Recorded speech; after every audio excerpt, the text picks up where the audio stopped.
Et bonjour à tous et à tous les amis, c'est Aurébric et aujourd'hui on se retrouve pour une nouvelle vidéo, donc une vidéo sur un Lego Star Wars cette fois-ci encore les amis, et cette fois-ci sur un Lego Star Wars très récent. Et oui, je suis enfin à la pointe de l'actualité, puisqu'il s'agit aujourd'hui les amis d'une vidéo sur le 40755, le Imperial Dropship vs Rebel Scout Speeder. Un peu long quand même comme titre les amis, hein, mais bon, ça c'est Lego qui gère. Donc en fait il s'agit d'un grand battle pack, en fait d'un double battle pack. Voilà, donc on a le speeder rebelle plus le dropship. Et là les amis, vous allez me dire mais incroyable, c'est des vaisseaux qui étaient déjà sortis il y a quelques temps. Et mention spéciale, il était déjà ressorti aussi pour les 20 ans de Star Wars. Donc je sais pas si Lego est en manque d'inspiration ou pas, mais du coup ils ressortent le même, enfin presque le même les amis, vous verrez mon avis au fur et à mesure pour ce petit vaisseau là, mais voilà, ils ressortent presque le même pour les 25 ans, donc voilà, je sais pas. Et beaucoup se posaient la question avec le numéro de série de la boîte, parce que beaucoup posaient des théories comme quoi ce numéro de série correspondait plus à des Geese with Purchase en fait. Donc je sais pas. Voilà. En tout cas, ils l'ont sorti en set Lego.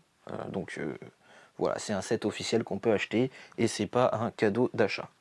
Donc bonne nouvelle pour certains ou peut-être alors mauvaise pour d'autres, je sais pas. Mais voilà. Et du coup, bah, écoutez, sur la boîte, on a 6 personnages, donc 3 de chaque côté, les rebelles là, les Stormtroopers, et on a une figurine des 25 ans exclusif, qui est du coup un droïde, donc QTKT. Voilà. Écoutez les amis, moi ce que je vous propose c'est qu'on passe à la boîte, enfin à la présentation de la boîte, donc personnages et véhicules, et on se retrouve pour la fin, la conclusion. Donc les amis, dans ce pack, nous avons 6 personnages au total. On a 3 rebelles, 3 Stormtroopers, plus le petit droïde anniversaire. Donc ça, on reviendra à la fin. Donc on va commencer par les rebelles. Donc la tenue reste classique. Je vais juste vous montrer du coup un rebelle parce que finalement c'est les mêmes. Voilà. Donc l'arrière qui est un petit peu détaillé mais sans plus. Le devant. Après, de toute façon, les tenues des rebelles, même dans les films, c'est des tenues classiques. Donc, je comprends Lego qui ne change pas, entre guillemets, leur tenue, parce que c'est, entre guillemets, la meilleure réalisation, je pense. Donc, chez les rebelles, ils ont tous des doubles têtes. Donc, celle-ci qui est un peu apeurée. Je vais vous montrer quand même les autres doubles têtes. Donc, aussi à savoir, donc là, vous voyez, on a 2 hommes ici. Donc, là, à gauche et celui à droite. Et au milieu, il s'agit d'une femme rebelle. Donc voilà, je vais vous la montrer de suite, de toute façon. Donc, hop, voilà, mise au point parfait. Donc vous voyez, donc on voit bien quand même qu'il s'agit un peu d'une tête de femme quand même. Hop. Et là, il s'agit de la tête d'un homme. Voilà, pareil, double tête lui aussi. Donc, pourquoi je vous dis que ce détail, il y a 2 hommes et une rebelle? Parce que chez les Stormtroopers, donc je vais juste vous prendre l'appareil, un exemple pour la tenue. Donc c'est pareil, c'est classique, hein, c'est les mêmes tenues que d'habitude. Et le casque qui est, je pense, on est à la perfection au niveau des casques. Je pense que Lego pourra jamais faire mieux. Donc voilà. Et du coup, chez les Stormtroopers, on a un homme. Voilà, je vais vous le laisser comme ça. Je ne sais pas si vous arrivez bien à voir. On distingue 2 visages de femmes. Donc finalement, la parité est entre guillemets respectée parce qu'on a 2 femmes chez les Stormtroopers et une femme chez les rebelles, ça fait 3. Et du coup, 2 chez les rebelles en hommes, plus 1 chez les Stormtroopers, ça fait 3 aussi. Donc voilà, Lego qui essaye de faire entre guillemets un peu de parité dans la dotation de ses figurines. Et enfin les amis, on passe à la figurine anniversaire qui est QTKT, donc qui est le droïde de Ayla Sakura. Et on le voit aussi normalement dans un ou 2 épisodes de The Clone Wars. Alors j'ai plus les épisodes, si jamais je les retrouve, je le mettrai au montage. Mais normalement c'est les épisodes où c'est la mission avec plusieurs droïdes qui doivent s'infiltrer dans un vaisseau séparatiste ou quelque chose comme ça. Et juste, on peut remarquer du coup que le droïde est quand même bien détaillé, hein, assez bien fait. Mais je sais pas si vous voyez là, la zone blanche, et ben en fait elle est bien blanche. Alors, c'est marrant de dire ça quand même, entre guillemets, mais sur le commandant Fox qu'on avait eu dans le Republic Gunship de Coruscant, là, et bah, la zone blanche du commandant Fox, elle était pas très bien faite. Elle était un peu, c'était un peu du rosé rouge, entre guillemets, parce que la pression, je pense, n'avait pas été faite correctement. Mais là, l'impression, elle est pas bâclée, entre guillemets. C'est du blanc bien net, entre guillemets, vous voyez. C'est pas mélangé avec le rose ou quoi du droïde. Donc c'est vraiment bien fait.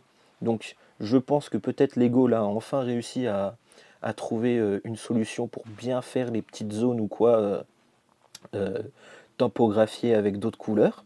Donc s'ils pouvaient continuer à l'avenir, ce serait pas mal, parce que du coup ça rend plutôt bien quand même. Voilà. Donc maintenant les amis, nous allons passer au vaisseau. On va commencer par le dropship impérial. Alors, que dire sur ce vaisseau? Globalement, il est assez bien fait, entre guillemets, globalement, je dis bien. Voilà, on a l'image du dropship, mais personnellement, et bon, ça reste qu'un avis personnel les amis, mais je trouve qu'ils l'ont peut-être un peu trop modernisé. Disons que j'aime vraiment pas cette partie ici en fait. Je sais pas si vous voyez correctement. Mais en fait, je sais pas, je trouve que ça fait pas très beau cette partie-là.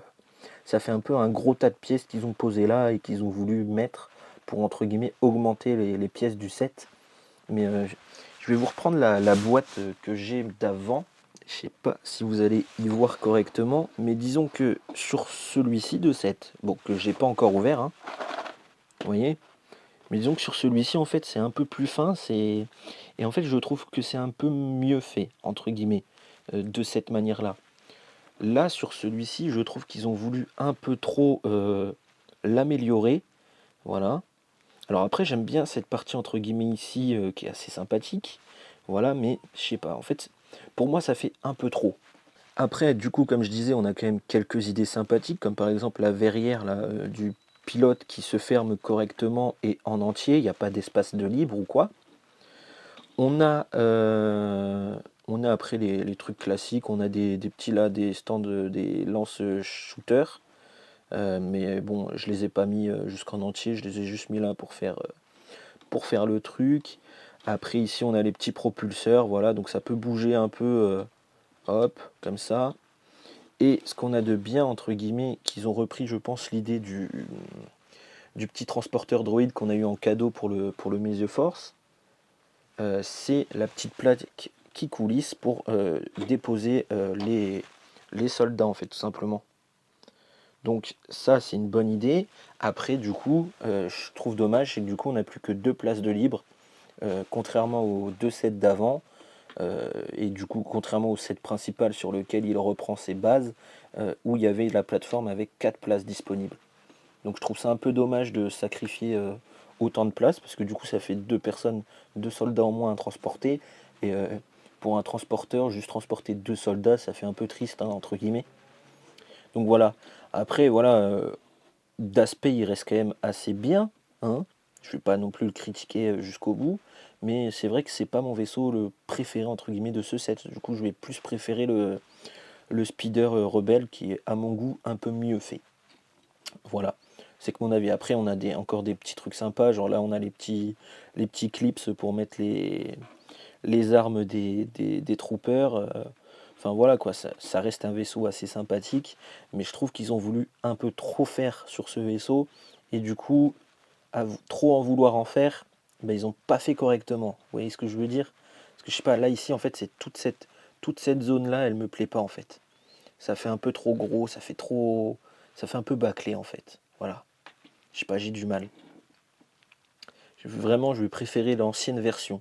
Donc les amis, le Speeder Rebelle, le voici. Donc un petit tour sur lui-même.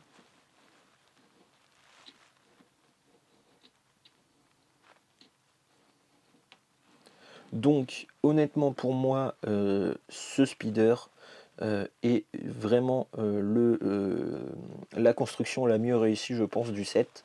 Voilà. Donc on a du coup deux places à l'intérieur, plus ici où on peut poser un autre, le troisième du coup personnage. Euh, que dire de plus? Honnêtement, c'est un speeder, bon après assez classique, mais honnêtement je trouve que les couleurs vont bien. C'est une très belle reprise en fait du premier set. Donc là, je n'ai pas d'élément de comparaison parce que tout simplement le premier set, je l'ai pas, donc je vous mettrai des images. Mais honnêtement, c'est une très belle. Là, honnêtement, ils ont réussi leur mise à jour entre guillemets. Voilà, c'est pas vraiment une réédition parce que c'est pas, ça reprend pas vraiment les mêmes codes. Parce que c'est pareil, sur l'ancien set, on pouvait mettre les 3 personnages ici, plus le quatrième sur la tourelle. Parce que je vous rappelle que dans l'ancien set, il y avait 4 troopers, enfin 4 rebelles. Là, on n'en a plus que 3. Mais le set, celui-ci, est vraiment sympathique. J'aime bien cette petite verrière, là, enfin cette petite vitre. Voilà, bien sympathique. Le seul autocollant que j'ai mis, c'est celui-ci, donc celui du front, avec le petit logo des rebelles. Sinon, il y en a un autre ici, normalement, avec, on voit entre guillemets une petite partie de la carlingue et tout ça. Et pareil de ce côté-là, mais là, je les ai pas mis parce que ça me saoulait un peu, entre guillemets. Et voilà, après, on a des petites fonctions. Donc là, normalement, on a des lance shooters, mais c'est pareil, là, je les ai pas mis complètement. J'aime bien la petite pièce là qu'ils ont mis pour faire le bout du canon. Elle est assez sympathique, je sais pas si on la voit bien, voilà. C'est un peu grillagé et tout ça, donc elle est assez sympathique. Le canon est bien fait, donc il peut se lever, il peut se baisser. Donc c'est bien pratique. Et petit rangement caché, on peut enlever la tourelle pour pouvoir mettre des petits accessoires, des petits trucs comme ça cachés ici. On peut remettre la tourelle, voilà. Et ils disent ça dans la boîte et dans la notice. On peut détacher la tourelle pour la mettre par terre et faire une tourelle comme ça. Donc voilà. Chose qui se faisait aussi, me semble. Alors là, je pense, c'est dans mes souvenirs, mais chose qui se faisait aussi avec le premier set, où il me semble que la tourelle se détachait aussi sur le premier set. Voilà, après on a des petits réacteurs sur le derrière, assez bien fait, peut-être un peu trop long, je sais pas, j'aurais peut-être préféré enlever une pièce en moins et que ce soit un peu plus petit, un peu plus, ouais, un peu plus court quand même, parce que là ça fait assez long quand même pour des réacteurs sur un petit speeder comme ça. Et sinon après en dessous on a des petites pièces transparentes pour faire entre guillemets genre qu'il flotte. Après on a quelques petits détails assez sympathiques, enfin voilà quoi. Vraiment, pour moi, c'est le speeder qui est le mieux réussi de ce set. Les amis, donc voilà, donc on va bientôt toucher à la fin de cette vidéo, mais du coup conclusion, donc sur cette boîte, donc le Imperial Dropship et Rebel Scout Speeder. Donc que dire sur cette boîte les amis? D'abord quelques points entre guillemets positifs. La construction, on a, vous voyez, je ne suis pas magicien, on a 2 notices, donc tout simplement une pour le dropship et une pour le Rebel Scout Speeder. Donc ça c'est un point assez intéressant parce que du coup pour ceux qui veulent construire à plusieurs ou quoi, c'est assez sympathique. Et entre guillemets ça appuie entre guillemets la notion d'un double battle pack, parce que du coup c'est un pour chaque battle pack entre guillemets. Donc voilà, c'est assez sympathique. Donc voilà. Après un autre point positif pour moi dans ce set, c'est le Rebel Scout Speeder qui est vraiment bien fait. Il est vraiment bien fini, bien travaillé. Peut-être juste comme je disais, les petits réacteurs derrière qui peut-être sont un peu trop longs à mon goût. Mais voilà, pour moi c'est entre guillemets le set le plus beau de ce set. Enfin le Battle Pack, le Speeder le plus beau de ce set entre guillemets. Après pour le dropship, j'ai un avis vraiment un peu plus mitigé. Je le trouve sympathique quand même, mais je sais pas, j'ai du mal avec comment il est fait. Je le trouve un peu mal fini entre guillemets. Je le trouve un peu bâclé. Ils auraient peut-être pu le travailler un peu mieux. Voilà. Honnêtement, je vais préférer les anciennes versions du dropship, donc soit celui qu'ils avaient fait pour les 20 ans, ou alors vraiment la première version, mais celui-ci sera pas mon préféré en tout cas. Après, est-ce que vous devez l'acheter ou pas? Honnêtement, le prix n'est pas si élevé que ça, honnêtement, pour ce qu'on a dans la boîte. Voilà, donc 6 personnages, 2 constructions assez sympathiques quand même finalement, hein, voilà. Bon, là, honnêtement, le droïde qui sert de figurine adversaire, je pense que ce ne sera pas l'argument d'achat. Mais voilà, pour ceux qui le veulent, honnêtement, Je pense que ça peut être un bon set, voilà. En plus, ça nous permet d'agrandir entre guillemets «l'armée des rebelles» et des Stormtroopers en même temps. Voilà, donc on n'est pas obligé d'acheter directement, 2 sets, séparés. On les a tous dans le même set pour un prix qui reste assez logique. Normalement, c'est 39,99 donc voilà. Ça fait peut-être un peu cher, peut-être c'est vrai, peut-être 5 ou 6 euros de trop cher peut-être, mais ça reste quand même assez cohérent entre guillemets. Donc voilà. Pour moi je suis un avis quand même assez satisfait de ce set, à part pour le dropship, où je l'imaginais quand même un peu mieux fini, mais ça reste quand même un avis vraiment positif entre guillemets sur ce set. Donc si vous voulez l'acheter honnêtement, il est sympathique. Après, si vous voulez passer votre chemin, je comprends tout à fait. Vous aurez peut-être l'occasion d'avoir d'autres belles ou d'autres troppers plus tard. Voilà. Donc les amis, c'est la fin de cette vidéo. J'espère qu'elle vous a plu. Si c'est le cas, commentez, likez, abonnez-vous. Et puis nous on se retrouve à une prochaine vidéo. Tchuss tout le monde.